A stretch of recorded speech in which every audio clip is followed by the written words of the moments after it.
పెద్దలు చాలామంది ఉన్నారు కాబట్టి అందరం తొందరగా ముగించే ప్రయత్నం చేస్తాం. సభకు నమస్కారం. నాకు కాళోజీ గారికి 1977లో మొట్టమొదటి పరిచయం అయింది. ఎమర్జెన్సీ చీకటి రోజున పోయిన తర్వాత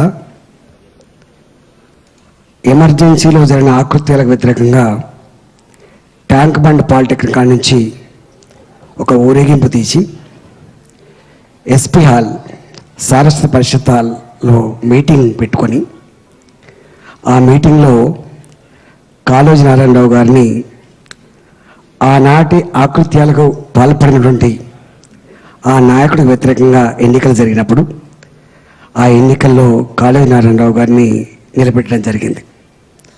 నేను అప్పుడు 9వ తరగతి పిల్లగాని. నేను చాలామంది అదే మీటింగ్ నుంచి వందలాది మంది సత్తుపల్లికి పోయి అక్కడ ఎన్నికల ప్రచారం నిర్వహించారు. వారు ఆ రోజు మాట్లాడుతూ కాళోజీ గారు, నేను గెలుస్తున్నా ఓడుతున్నా అనేది ముఖ్యం కాదు, నా ఆశయం ఆ దుర్మార్గాన్ని చీల్చి చెండాడమే నా ఎజెండా అని చెప్పి వారు పోయిండ్రు. అక్కడ అనేక ఇబ్బందులు పడ్డం అది ఒక వేరే విషయం. ఆ తదుపరి 1981లో దేశవ్యాప్తంగా ప్రజాస్వామిక ఉద్యమాల మీద రిప్రెషన్ జరుగుతున్నప్పుడు మూవ్మెంట్ అగైనెస్ట్ రిప్రెషన్ అని ఒక సంఘం ఏర్పడ్డది. ఆ సంఘానికి రాష్ట్ర అధ్యక్షుడు కాళోజీ నారాయణరావు గారు అయితే, నేను ఇంటర్మీడియట్ ఫస్ట్ ఇయర్లో ఉన్న దానికి రాష్ట్ర ప్రధాన కార్యదర్శిగా నేను ఆ సంఘంలో పనిచేయాలి. మేమిద్దరం ఢిల్లీకి పోయినా, మేమిద్దరం ఎక్కడన్నా మెమరాండం ఇవ్వడానికి పోయినప్పుడు, రిప్రజెంటేషన్ కోసం పోయినప్పుడు తాత మనమల్లాగా అనిపించేది. ఆయన తాత మనమల్లాగా ఆయన ఎప్పుడో కట్టెపట్టుకొని ఉండేది. ఇవాళ మా అన్న కడియం శ్రీహరి గారు ఏ శాఖ అయితే నిర్వహిస్తున్నారో, విద్యాశాఖ, మా రోజువారీ చర్య జూన్ మాసం వచ్చిందంటే జూన్, జూలై, ఆగస్టు ఈ 3 నెలల కాలంలో వరుసగా మా అడ్డా ఎక్కడంటే గాంధీ జ్ఞాన మందిర్. అక్కడ పెద్ద ఇవాళ పార్క్, అది చిన్నగా అయిపోయింది, పెద్ద పార్క్ ఉండే. ఆ పార్కులో కాళోజీ నారాయణరావు గారు ముసళ్ళందరినీ కూర్చోబెట్టుకుని ముచ్చటిచ్చోడు. మేము 11 గంటలకు మా ఊరేగింపు స్టార్ట్ కావాలి, చలో సెక్రటేరియట్, ఫీజులు తగ్గించాలి, స్కాలర్షిప్లు పెంచాలి, పుస్తకాలు సకాలు ఇవ్వాలి అన్నప్పుడు ఆ కాళోజీ నారాయణరావు గారు దగ్గరికి పిలిచి, ఏమరా ఎట్లా నడుస్తుందని చెప్పి ప్రశ్నించి మళ్ళీ మాకు కవిత్వం వినిపించేవాడు. అట్లా అనేక సంవత్సరాలు వారితో కలిసిమెలిసి ఉండేటువంటి రోజులు ఉండే కాబట్టి ఆయన గురించి ఎన్ని గంటలు చెప్పినా అది ఓడిసేది కాదు. ఎంత సూటిగా, ఎంత నిక్కచ్చిగా, నచ్చితే నెత్తికెత్తుకోవడం అని తత్వం, నచ్చకపోతే చీల్చి చెండాడడం అనేది ఆయన నైజం. అంత గొప్ప మనిషి కాళోజీ నారాయణరావు గారు. ప్రెస్ ప్రభాకర్ గారు ఇక్కడ ఉన్నట్టు కనపడ్డాడు. మాకు నాట్యకళా ప్రెస్ అని ఉండే. నాట్యకళా ప్రెస్ దగ్గర 10 మందిమే కావచ్చు, 20 మందే కావచ్చు, తెలంగాణ తప్ప ఇంకో ధ్యాస ఉండకపోయేది. 1998 ఆ ప్రాంతంలో తెలంగాణ తప్ప ఇంకో ధ్యాస ఉండేది కాదు. బతికినన్నాళ్ళు ఆయన తెలంగాణ కోసం బతికినన్ని రోజులు ఆయన అన్యాయానికి, దుర్మార్గాలకు చరమగీతం పాడే దాంట్లో తన పాత్ర పోషించిండు.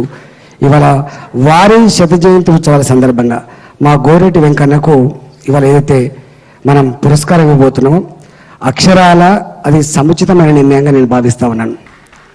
ఒక 3 days బ్యాక్, 3 రోజుల క్రితమే నేను రసమయ్య గారు కార్లో వస్తూ, రసమయ్య ఇవన్నీ పాటలు, క్యాసెట్లు, కథ అంతా నడుస్తాను, కానీ గోరేటి వెంకన్న రాసిన పాటలో ఉన్న జీవం, అది జీవమే కాదు, తెలంగాణ భాష కావచ్చు, కల్చర్ కావచ్చు, కొన్ని మధుర స్మృతులు కావచ్చు, అవన్నీ అంతరించిపోతూ ఉన్నాయి.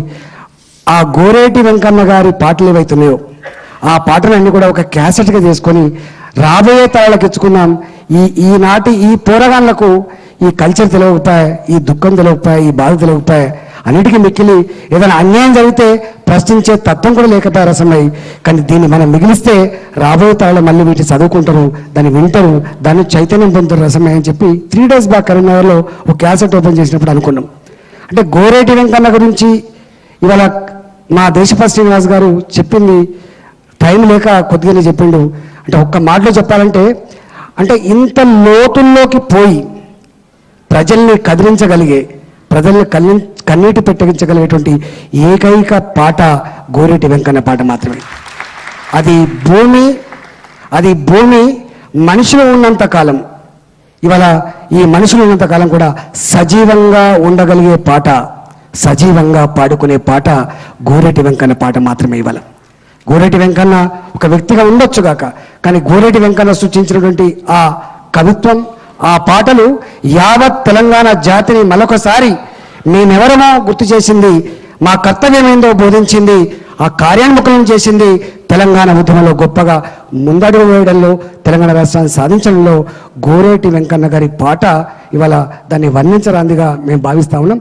తప్పకుండా ఇవాళ తెలంగాణ కల్చర్ తెలంగాణ మట్టిలోనే ఉంటుంది. ఇలా ప్రశ్నించే తత్వం, ఆ తత్వాన్ని నరనరాల్లో జీర్ణించుకున్నటువంటి మహనీయుడు గోరేటి వెంకన్న గారు. కాబట్టి తప్పకుండా గోరేటి వెంకన్న గారి ఆ పాటలు ఏవైతే ఉన్నాయో దాన్ని తెలంగాణ సమాజంలో సజీవంగా ఉంచే ప్రయత్నం తప్పకుండా చేస్తాం. ఇప్పటికే గౌరవ ముఖ్యమంత్రి కేసీఆర్ గారు ఎట్లయితే తెలంగాణ వచ్చినాక ఇలా మన వాళ్ళని ఎట్లయితే స్మరించుకునే పద్ధతిలో, మన వాళ్ళని గుర్తించుకునే పద్ధతిలో ఏం చేస్తున్నామో గోరేటి వెంకన్న గారికి కూడా తప్పకుండా సముచిత ప్రాధాన్యత ఉంటుంది. మీ ఆశయాలని, మీ ఆలోచన విధానాన్ని తప్పకుండా తెలంగాణ ప్రభుత్వం గుండెల్లో పెట్టుకుంటుంది, దాన్ని ఆచరించే ప్రయత్నం చేస్తామని చెప్పి మనం చేస్తూ సెలవు. Thank you sir. గోరేటి పాట జీవనదిలా నిరంతరం పారేటి పాట అని అభినందించిన ఈటెల రాజేందర్ గారికి హృదయపూర్వక ధన్యవాదాలతో, నాటి ఉద్యమగళ వారధి, నేటి సాంస్కృతిక సారథి రసమయ్య బాలకిషన్ గారు.